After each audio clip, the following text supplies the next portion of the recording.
Gaza, Lebanon.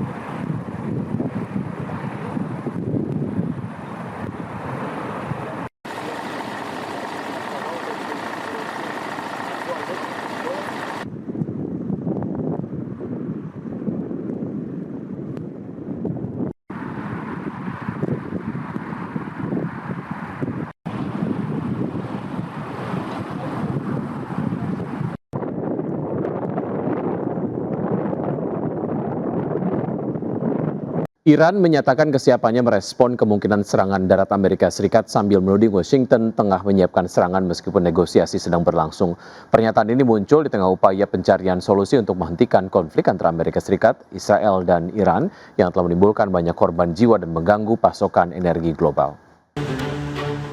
Iran menyatakan kesiapannya merespon kemungkinan serangan darat Amerika Serikat sambil menuding Washington tengah menyiapkan serangan meskipun negosiasi sedang berlangsung. Pernyataan ini muncul ketika kekuatan regional menggelar pertemuan di Islamabad untuk mencari solusi menghentikan konflik antara Amerika Serikat, Israel melawan Iran yang telah menewaskan ribuan orang dan mengganggu pasokan energi global. Ketua Parlemen Iran Muhammad Bakir Kalibaf menuduh Amerika Serikat menyampaikan sinyal negosiasi sambil diam-diam menyiapkan pengarahan pasukan darat. Adapun perang yang dimulai pada 28 Februari tersebut kini meluas ke Timur Tengah.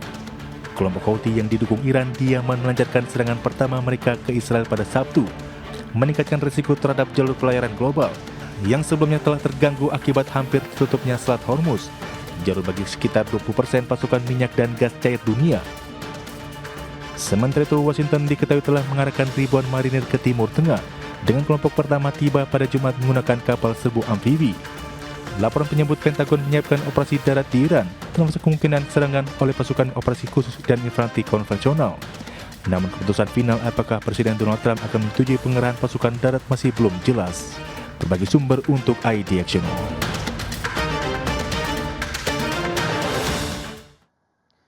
Harga minyak naik pada perdagangan di hari Jumat dan mencatatkan kenaikan mingguan mencerminkan keraguan pasar terhadap prospek gencatan senjata dalam perang Iran yang telah berlangsung selama sebulan.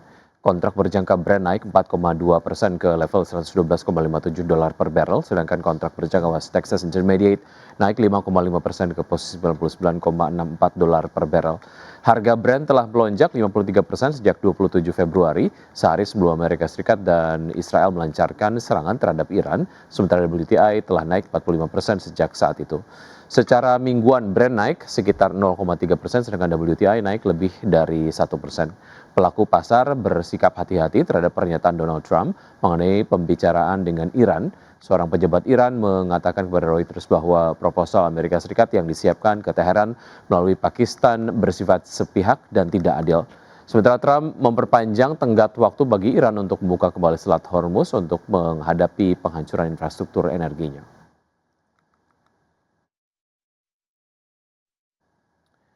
Ya, pemirsa, kita beralih ke informasi terkait dengan bursa global. Bursa Wall Street anjlok pada perdagangan di hari Jumat pekan lalu. Ketiga indeks utama ditutup pada level terendah dalam lebih dari 7 bulan dan Dow Jones Industrial Average yang mengkonfirmasi telah masuk ke wilayah koreksi seiring perang di Timur Tengah yang telah berlangsung selama sebulan, yang terus menekan minat resiko investor.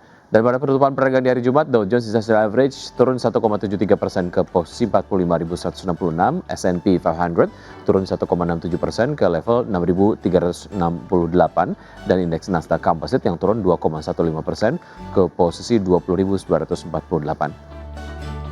Sementara itu dari bursa Eropa, pemirsa, pasar saham Eropa melemah pada perdagangan di hari Jumat pekan lalu, namun tetap mencatat kenaikan tipis sepanjang pekan, mencerminkan sinyal yang saling bertentangan dari Timur Tengah yang harus dihadapi oleh investor.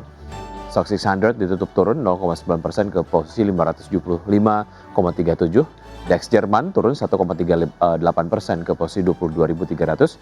FTSE 100 Inggris yang melemah 0,048% ke level 9.967.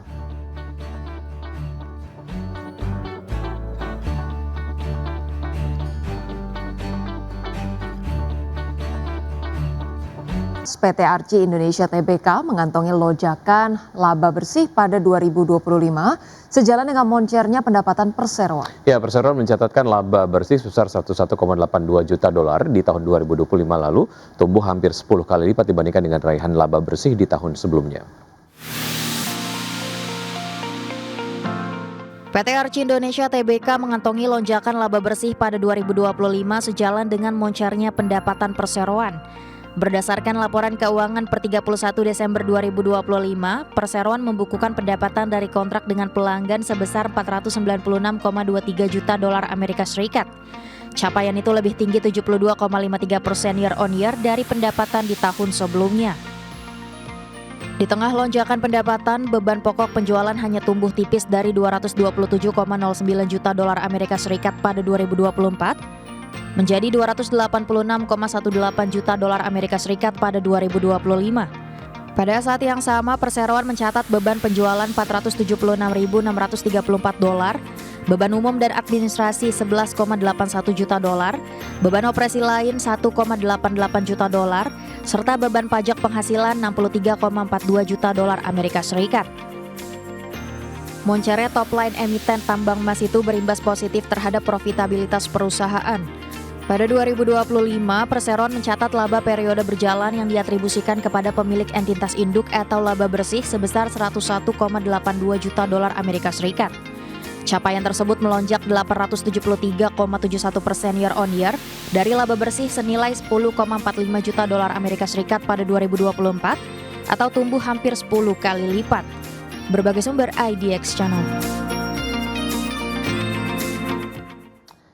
Emiten perkebunan kelapa sawit PT Cisadane Sawit Raya Tbk menyiapkan rencana akuisisi lahan perkebunan baru sebagai strategi pengembangan bisnis perseroan pada tahun 2026. Ya, dalam keterangan resmi, manajemen perseroan menilai peluang pertumbuhan emiten perkebunan kelapa sawit pada tahun ini cenderung terbuka. Meski rencana penerapan B50 ditunda pada tahun ini, serapan energi berbasis CPO dinilai masih tinggi dengan mandatori B40 menjadi jangkar permintaan. Mengutip laporan Outlook Industri Kelapa Sawit kuartal 1 2026, manajemen menilai bahwa penyerapan produk hasil kelapa sawit tidak hanya mengandalkan pasar ekspor, tetapi telah didominasi oleh pasar dalam negeri. Sementara itu, Direktur Keuangan dan Pengembangan Strategis PT Cisadane Sawit Raya Tbk, Seman Senjaya, mengatakan bahwa perseroan berupaya untuk memaksimalkan peluang yang ada untuk mempercepat aksi ekspansi perusahaan baik secara organik maupun investasi strategis. Ia pun menyebut saat ini perseroan tengah membidik lahan anyar di Kabupaten Musi, Banyuasin, Sumatera Selatan yang berdekatan dengan area perkebunan yang telah dimiliki perseroan melalui entitas usaha PT Daya Agro Lestari.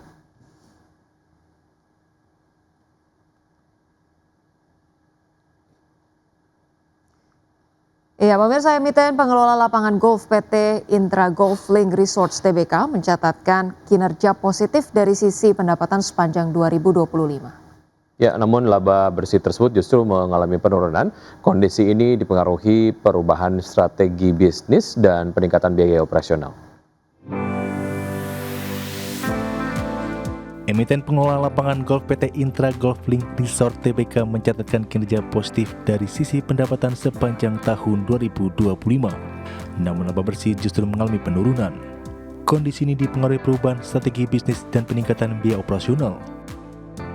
Sepanjang tahun 2025, perseroan membukukan pendapatan sebesar Rp215,5 miliar atau tumbuh 8,9% secara tahunan. Kontribusi terbesar datang dari proyek New Kota Golf yang menyumbang Rp182,3 miliar. Pertumbuhan ini didorong peningkatan daya tarik kawasan, termasuk renovasi lapangan dan penambahan fasilitas, yang mendorong kenaikan pendapatan segmen golf hingga 28,7%. Sementara itu, kontribusi dari Sentul Golf utama turun tajam menjadi Rp33 miliar atau merosot 68,4%.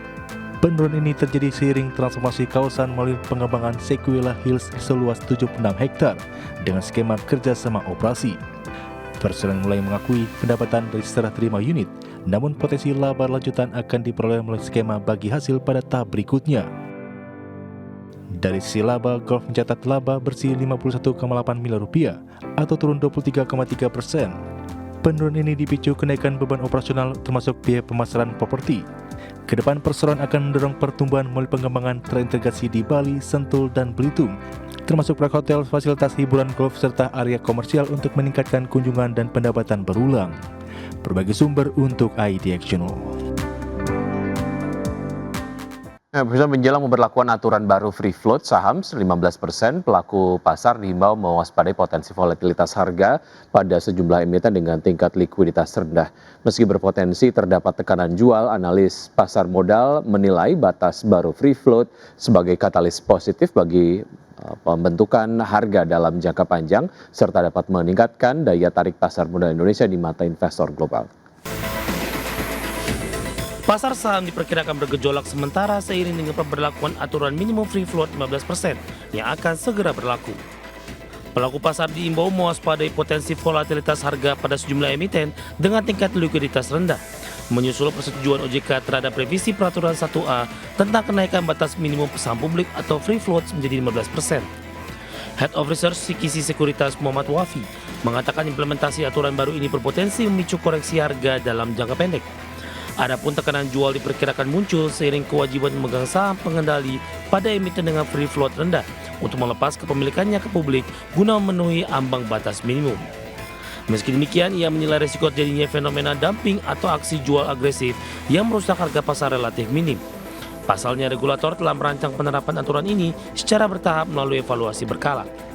Skema itu memberikan napas bagi emiten untuk mencari pembeli strategis dari investor institusi, alih-alih langsung membuang saham ke pasar reguler. Di sisi lain, kebijakan tersebut dipandang sebagai katalis positif bagi efisiensi pembentukan harga dalam jangka panjang. Dengan bertambahnya pasokan saham real di publik, risiko manipulasi pergerakan harga pada saham-saham yang sebelumnya kurang likuid dapat ditekan secara signifikan. Wafi mengatakan peningkatan free float hingga 15% juga menjadi syarat penting untuk meningkatkan daya tarik pasar modal domestik di mata investor global. Sementara itu, senior market analis Mirae Aset Sekuritas Indonesia Nafan Aji Gusta Utama mengatakan peningkatan ambang batas free float akan memberikan dampak positif yang signifikan terhadap kedalaman pasar. Menurutnya, dengan porsi saham publik yang lebih besar, celah harga antara permintaan dan penawaran diharapkan semakin menyempit. Nafan menambahkan porsi publik sebesar 15% akan mendorong proses pembentukan harga yang lebih efisien. Meski demikian, ia tidak menampik adanya potensi tekanan jual dalam jangka pendek, terutama bagi emiten dengan kapitalisasi kecil dan menengah yang saat ini porsi publiknya masih di bawah ketentuan. Lebih jauh, Nafan menekankan bahwa kenaikan free float ini merupakan tiket bagi emiten tanah air untuk masuk ke dalam radar investor institusi global. Sebagai catatan, OJK resmi menyetujui perubahan peraturan 1A yang diajukan oleh Bursa Efek Indonesia. Salah satu poin penting dalam revisi tersebut adalah peningkatan batas minimum saham publik atau free float menjadi 15% bagi perusahaan tercatat. Kepala Eksekutif Pengawas Pasar Modal, Keuangan Derivatif dan Bursa Karbon OJK, Hasan Fauzi, mengatakan persetujuan tersebut telah diberikan kepada bursa dengan beberapa catatan penyesuaian. Hasan menyatakan regulasi baru tersebut targetkan akan efektif berlaku sebelum akhir Maret 2026. Meski di saat yang sama ia menegaskan bahwa pemenuhan ambang batas 15% tidak akan dilakukan secara mendadak, melainkan melalui tahapan terukur. Tidak bagi sumber untuk Kadek Channel.